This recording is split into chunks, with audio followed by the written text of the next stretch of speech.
नमस्कार दोस्तों, सुभाष की बात में आपका स्वागत है। जैसा कि आप जानते हैं कि कांग्रेस का 85वां अधिवेशन छत्तीसगढ़ की राजधानी रायपुर में हो रहा है। आज यानी कि शनिवार को दूसरा दिन था और दूसरे दिन बहुत सारी बातें हुई और इन बातों के बीच में प्रियंका गांधी और राहुल गांधी सिरपुर भी गए। सिरपुर जो है वो बौद्ध धर्म के लिए बहुत फेमस जगह है और पुरातत्व में जब खुदाई हुई तो एक से एक चीज़ें वहाँ निकली हैं। इस समय सिरपुर जो है वो पूरी दुनिया में बौद्ध धर्म के लिए और अपने पुरातत्व के लिए, अपने मंदिर के लिए, जो ईंटों के मंदिर हैं उसके लिए जाना जाता है। तो ये जो 85वां अधिवेशन जो कांग्रेस का है उसका दिन बेहद महत्वपूर्ण रहा। कांग्रेस ने अपनी सबसे जो अहम कमेटी है, कांग्रेस वर्किंग कमेटी में अब SC, ST, OBC और युवाओं और महिलाओं के लिए 50% आरक्षित करने का फैसला किया है। ये फैसले को लेकर कांग्रेस नेतृत्व ने अपना फोकस एक नए सोशल इंजीनियरिंग की ओर दिखाया है। इसके अलावा पार्टी ने थर्ड जेंडर को जोड़ने का फैसला भी किया है। पार्टी के इस फैसले से समाज में व्यापक असर पड़ेगा। मुख्यमंत्री भूपेश बघेल ने कहा है कि इस वक्त देश कांग्रेस की ओर देख रहा है। अब यहाँ पे हम ये बात करेंगे कि दरअसल कांग्रेस की ओर देश क्यों देख रहा है और ये मुद्दे छत्तीसगढ़ में क्यों महत्व रखते हैं। छत्तीसगढ़ में जो भूपेश बघेल की सरकार है उसने थर्ड जेंडर के प्रति न केवल साहसपूर्ण निर्णय लिया बल्कि उनको नौकरियों में भर्ती किया, उनको प्रशिक्षण दिया। जिन नौकरियों में वो नहीं जा सकते थे उनको नौकरी में लेने की व्यवस्था की। उन्होंने यहाँ पर जो एक सोशल इंजीनियरिंग का फार्मूला चलाया है जिसमें उन्होंने छत्तीसगढ़ अस्मिता जगाई है। उन्होंने यहाँ के जो लोग दलित थे, जो पिछड़े हुए थे, जो आदिवासी थे, इन सबको अपने साथ जोड़ा है और उनको लगता है कि अगर हम इस समय भाजपा का यदि किसी चीज़ से मुकाबला कर सकते हैं जो कि हिंदुत्व की बात कर रही है, तो बहुसंख्यक जो हैं, जो बहुसंख्यक हिंदू हैं, वो दरअसल इन्हीं वर्गों में विभाजित हैं जिसमें हम देखते हैं कि युवा हैं, जिसमें महिलाएं हैं, जिसमें अनुसूचित जाति है, जनजाति है, पिछड़ा वर्ग है, ये सारे लोग हैं। तो इनको कैसे साधा जाए। तो अगर कांग्रेस इन सबको साध लेती है तो निश्चित रूप से आने वाले समय में ये बड़ी बात होगी। दरअसल कांग्रेस ने जो मुद्दे उठाए तो सबसे पहला मुद्दा था राजनीतिक, दूसरा मुद्दा था आर्थिक और इंटरनेशनल अफेयर, तीसरा मुद्दा था कृषि जिसमें किसान कल्याण है, पांचवा मुद्दा था युवा रोजगार और शिक्षा, छठा मुद्दा है सामाजिक न्याय और सशक्तिकरण। तो छत्तीसगढ़ में जारी कांग्रेस के इस 85वें अधिवेशन में संविधान में, जो पार्टी के संविधान में कई बदलाव किए गए।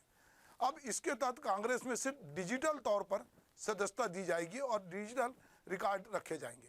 पार्टी की कार्य समिति यानी CWC में पिछड़ा, अति पिछड़ा वर्ग, महिला, युवा और अल्पसंख्यक के लिए जैसा मैंने बताया कि 50% आरक्षण की व्यवस्था की गई। कांग्रेस की कार्य समिति की जो सदस्यों की संख्या है उसमें भी इजाफा करने का फैसला लिया। अब इसमें जो सदस्यों की संख्या बढ़कर 25 से 35 हो जाएगी। कांग्रेस के राष्ट्रीय अध्यक्ष मल्लिकार्जुन खड़गे ने आज कहा कि आज देश में चारों तरफ नफरत का माहौल है। हम सभी उस गौरवशाली विरासत की नुमाइंदगी करते हैं जिसे महात्मा गांधी, पंडित नेहरू, सुभाष चंद्र बोस, सरदार वल्लभ भाई पटेल, मौलाना अब्दुल कलाम आज़ाद, डॉक्टर राजेंद्र प्रसाद, सरोजिनी नायडू, इंदिरा गांधी, राजीव गांधी ने अपने समर्पण से सींचा है। सोनिया गांधी ने भी आज अधिवेशन को संबोधित किया और कहा कि हमें भाजपा शासन से सख्ती से निपटना होगा और लोगों तक अपनी पहुंच बढ़ानी होगी ताकि अपने संदेश स्पष्टता के साथ दे सके।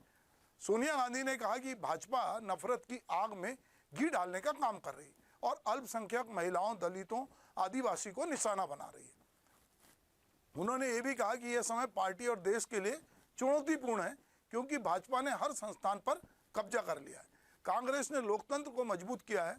सोनिया गांधी कहती है कि कांग्रेस एक राजनीतिक पार्टी नहीं बल्कि एक ऐसा माध्यम है जिसके द्वारा लोग समता, स्वतंत्रता और न्याय के लिए लड़ते हैं। हम लोगों की आवाज़ को आगे बढ़ाते हैं और उनके सपने पूरे करते हैं। तो ये जो सोनिया गांधी कह रही हैं और वो ये जानती हैं कि भाजपा से निपटना इतना आसान नहीं है, इसलिए वो कहती है कि हमारा रास्ता आसान नहीं है लेकिन हम जरूर जीतेंगे। और कांग्रेस हमेशा वो कह रही है कि लोकतंत्र को मजबूत करने का काम करती है। तो दरअसल ये कांग्रेस जो मुद्दे उठा रही है, जो उसने CWC में बदलाव किया है, जिस तरह का वो मैसेज दे रही है, तो उसको मालूम है कि अभी विधानसभा के चुनाव हैं 9 राज्यों में, इसके बाद 2024 में लोकसभा का चुनाव है। इन चुनाव में सबसे बड़ी चुनौती जो है वो भाजपा है और भाजपा जिस तरह से बहुत तेज़ी के साथ हिंदू वोटों का ध्रुवीकरण कर रही है और अब तो आरएसएस ने यहाँ तक कहा है, जो आरएसएस जिसके लोग कहते हैं कि पक्की हिंदूवादी सोच की है, उसने पाकिस्तान की बदहाली पे कहा है कि पाकिस्तान को हमको मदद करनी चाहिए, पड़ोसी यदि भूखा है तो हमको मदद करनी चाहिए। उन्होंने अभी अल्पसंख्यकों को साधने की भी कोशिश की है। लगातार वो बाकी वर्ग को साध रहे हैं। वो जानते हैं कि केवल हम जो अपर कास्ट हैं या जो दबंग लोग हैं उनके भरोसे नहीं जीत सकते, तो हमको वोट बैंक में सेंध लगाना है। यही कांग्रेस ये भी जानती है कि जो क्षेत्रीय दल हैं, जो लगातार कोई यादव वोट लेके बैठा है, कोई मुस्लिम वोट लेके बैठा है, कोई अति पिछड़े का वोट लेके बैठा है, कोई महिलाओं के साथ जुड़कर बात कर रहा है, तो ये सबको यदि कांग्रेस नहीं साधती है या संयुक्त रूप से यदि कांग्रेस नेतृत्व करती है और उसमें ये वर्ग नहीं जुड़ता है, तो निश्चित रूप से पहले जब कांग्रेस सत्ता में थी तो ये वर्ग उसके साथ था। धीरे धीरे कोई भी वजह रही हो, धीरे धीरे ये वर्ग उससे छिटकता गया और क्षेत्रीय दल मजबूत होते गए और मजबूत होते गए। और जैसे उत्तर प्रदेश जैसा राज्य था जो कांग्रेस का राज्य था, जहाँ से प्रधानमंत्री चुना जाता था, वहाँ पर कांग्रेस ने अपनी परंपरागत सीटें भी गंवा दी। राहुल गांधी को भी वहाँ से चुनाव हारना पड़ा। तो अब कांग्रेस इस महाअधिवेशन में इस बात का भी मंथन कर रही है कि हम आने वाले समय में अपनी क्या रणनीति रखेंगे। राहुल गांधी की भारत जोड़ो यात्रा के तुरंत बाद ये अधिवेशन हो रहा है, तो भारत जोड़ो यात्रा में जो फीडबैक मिला है, जो जमीनी सच्चाई राहुल गांधी को मिली है, जो फीडबैक मिला है, उसको इस अधिवेशन के माध्यम से गैरअप करने की एक कवायद हो रही है। और इस कवायद में कहीं ना कहीं जो CWC में जिस तरह का निर्णय लिया गया है या संविधान में संशोधन की बात की गई है या कांग्रेस जिस तेवर के साथ अधिवेशन में है, उसके पूरे देश भर से कार्यकर्ता आए हैं। और कांग्रेस सबसे पुरानी पार्टी है, उसके पास गांधी नेहरू की विरासत है। तो ऐसे में कांग्रेस एक बार फिर चिंतन कर रही। कोई ज़रूरी नहीं है कि इस चिंतन का रिजल्ट 2024 के लोकसभा चुनाव में मिले, पर कांग्रेस जानती है कि हमको मजबूती से खड़ा होना है। आज कांग्रेस के पास राहुल गांधी जैसा कम उम्र का नेता है, प्रियंका गांधी जैसी नेता है, जो महिलाओं में अपनी लोकप्रियता धीरे धीरे कायम कर रही है। वो कहती है कि लड़की हूँ, लड़ सकती हूँ, ये वो स्लोगन देती है। राहुल गांधी जो है भारत जोड़ो यात्रा के जरिए अपनी बात कहते हैं और ये लोग बेझिझक भाजपा पर, आरएसएस पर और बाकी उनके संगठनों पर हमला भी करते हैं और अपने नेता का तेवर देखकर ही कार्यकर्ता काम करते हैं। और छत्तीसगढ़ जहाँ पर ये अधिवेशन हो रहा है, वहाँ पर भूपेश बघेल जैसा जमीनी नेता है जो इसी तेवर के साथ अपनी बात करता है। लगातार भूपेश बघेल ने वो कार्ड अपने हाथ में रखे हैं।